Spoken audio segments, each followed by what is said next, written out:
We're here in The Hague City with Regina Joseph. Welcome in the Netherlands, back in the Netherlands. Back in the Netherlands, yes. Always great to be back. You're one of the few people worldwide who's working with super forecasting. Mm-hmm. Please do tell all about it. So I was part of a 4-year of a U.S. federal government-sponsored program.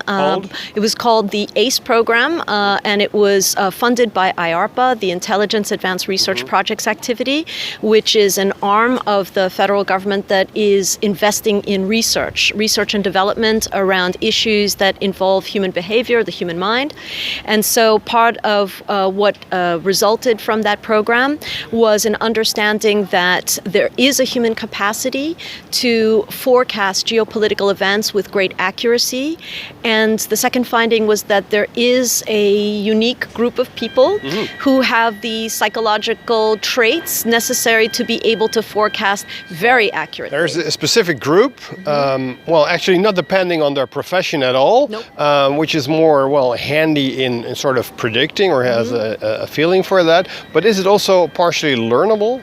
Yes, that's one of the great things that came out of the experimental program was the understanding that indeed this is a skill that can be cultivated. You can train people to be better at forecasting and predicting events. Okay. Well, you got a tip for the viewers? The first thing is to be curious. I think first and foremost, you have to have a natural curiosity towards understanding events and to be able to unpack them with great nuance.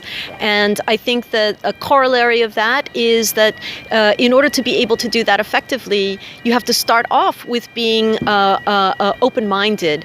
In fact, there is a specific cognitive trait known as active open-mindedness that the people who have been discovered to be very good at forecasting seem to have to a degree that is much higher than average people.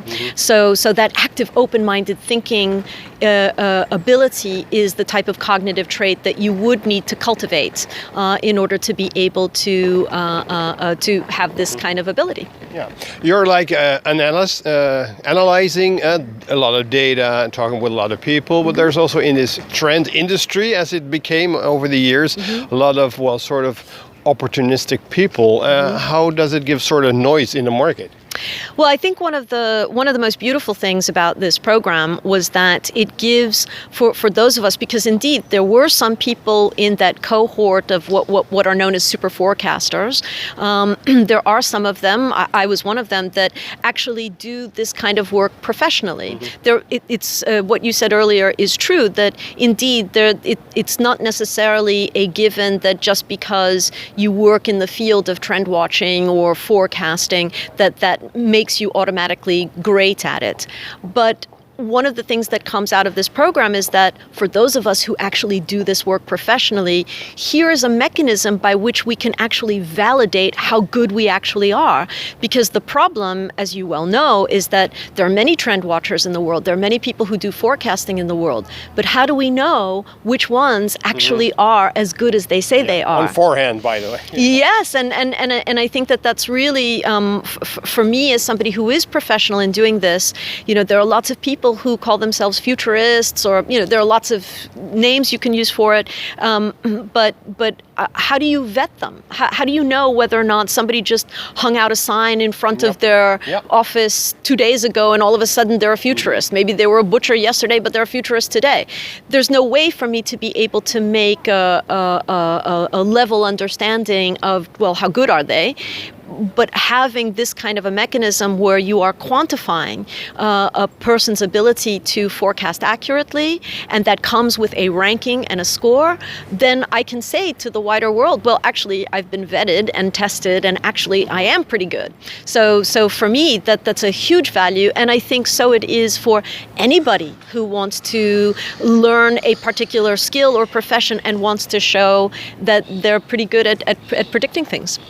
Well, one of the major cases these weeks was, of course, the election with the outcome of Trump. And I'd like to invite Lieke. She's going to talk about the new situation in the US, of course, and maybe some comparing with the European situation. Sure. Yeah. Hi, Regina. Welcome in the Netherlands. Thank you. I understood you're a lot in Holland, right? I am. I live part of the time here in the Netherlands and part of the time in New York City. And how come? Do you have some Dutch roots, or? Yeah, I've been coming here to the Netherlands since I was a little kid, and also too I've been working here professionally in the Netherlands now for almost 18 years. So I've worked for a variety of companies while I've been here. I've worked for think tanks like the Klingendahl Institute. I've worked for Sony. I've worked for Liberty Global. So I have a long history with the Netherlands here. So, and I love it here. And I'm particularly interested in the fact that the type of work that I do, which is policy analysis and government-based analysis, that this is a great place to do it in the Netherlands and The Hague, because I think there is an interest in innovation and an interest in how to integrate new research and new approaches and to try to deploy those in real time. Yeah, now you're from New York, of course. The biggest event there was the election of Trump, which nobody really predicted. Why did people fail to predict his victory? There are a lot of reasons behind that. A part of that is technical. In some cases, the manner in which, or the methods by which people were making those forecasts were flawed. There are also some, apart from the technical aspects, there are some structural issues involved as well in terms of forecasting that were overlooked. Take into account, for example, the base rate, right? There's obviously a current right now in the world that is moving towards a change-based political platform. So whether it's Rodrigo Duterte in the Philippines, there were a bunch of very recent elections that were showing a pattern, right? So you have what happened in the Philippines with Rodrigo Duterte. You have the Brexit situation in the UK. You have what's going on in Hungary with Viktor Orban, right? So there are a series of movements which are privileging a sort of strongman type. After all these years of feminism, etc., where does that come from? Those strongmen, have they been silenced too much? I don't think it's really so much a question of having been silenced. I think that this is more to do with the fact that I think there are a lot of vectors here. One of those vectors, just one, not all of them, and it is not the absolute one, but I think a common vector is inequality is rising. I think people feel that technology is pushing them out of the society in a way that they find objectionable, and so they seek candidates that are an outlet for them to express their rage and their fear, and so I think that definitely introduces the potential for candidates that can harness that anger, harness that rejection of the status quo, of the liberal status quo. On anger, you cannot build a country or a way of reigning that country. On anger, you need a big plan, a master plan to solve the economy, to solve the problems. Yeah. Is there a master plan or something? Well, I don't think we've seen, if you're talking about the U.S., I don't think we've seen a master plan yet. I don't think, and I also think that in many cases, when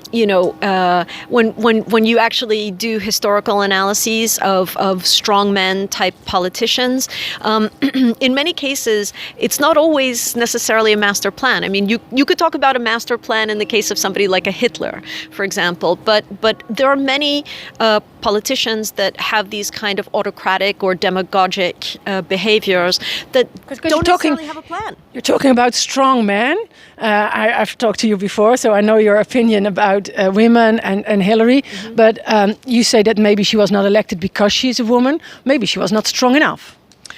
Well, I don't know about that. I mean, I think that I think that it depends on how you push that phrasing, right? I think that is when you say strong, what do you mean by strong? Do you mean capability-wise? Do you mean in terms of strong in terms of knowledge and strong in terms of being able to communicate power? I mean, let's not forget, she was the Secretary of State, which is the most powerful position when you're dealing with foreign governments in the United States.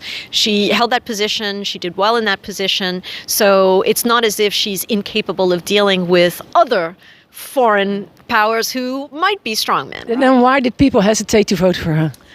Well, again, I think that there are a lot of reasons for that. Again, I think inequality played a big role in that, and I think that the so-called need for a change candidate, which is the phraseology that people are latching onto right now, I think that the pursuit of a so-called change candidate is a manifestation of people's lack of appreciation of the current liberal status quo. They won't change, and they won't change at all costs, even if they don't really understand what that change is going to usher in for them. That's, I think, one of the reasons that people voted for Trump, because they like to see what will happen. They like to see the world fail, and maybe it's more like a hunger for disaster or something. Yeah, I think it's not so much a hunger for disaster as it is Roman bread and circuses. I think that Trump provides entertainment. I mean, certainly you saw this in terms of how certain news outlets behaved. They latched on to giving Trump more airtime because Trump builds ratings. Trump brings in advertising when your ratings are up, so when your viewership is up. So people use that as an entertainment format rather than following the responsibility they have to actually inform the public. So yes, I think that it has become a situation where the sort of Roman bread and circuses model has become a stand-in for actual responsible fourth estate activity of informing the public. Yeah, like the sensational kind of. Yeah, sensationalism rules because. And are you scared? Are you thinking about leaving New York? Is there a real chance that like freedom and progressive things will be thrown back? Yeah, I think that this is not this should not come as a surprise to people, especially when you consider the fact that, you know, for women there have been clear noises coming out of the president-elect's entourage and administrational group that you know, there could be punishment lying in wait for women who choose to take control of their reproductive capability. You know, there could be talking about abortion and that they're not rolling back the Roe versus Wade Supreme Court decision. That's a very real possibility, which again, it catapults women backwards, not forwards. We're looking at policies that are effectively regressive rather than progressive.